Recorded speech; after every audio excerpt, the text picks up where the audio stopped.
अस्सलाम वालेकुम सब भाइयों, क्या हाल चाल हैं जी? ठीक ठाक हो, खैरियत से हो जी? आज आप मैं जोड़े का शो कराऊंगा जी।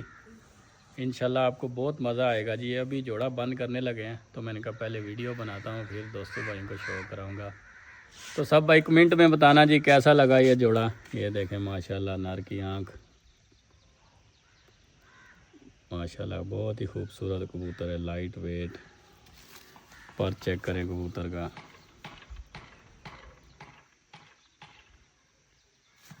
तुम पंजों का शौक कीजिएगा जी कबूतर के। देखें माशाल्लाह क्या ही पंजे हैं।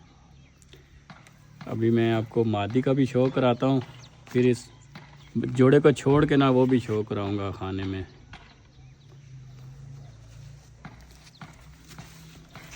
ये मादी है जी माशाल्लाह जी, अल्लाह ने बहुत हुस्न दिया है जी दोनों को माशाल्लाह। देखें मादी का पर,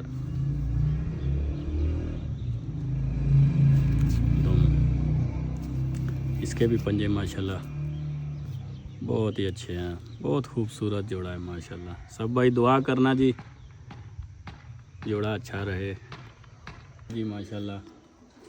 ये मादी है। सब भाई कमेंट में बताना जोड़ा कैसा लगा भाइयों को। Thank you very much ji.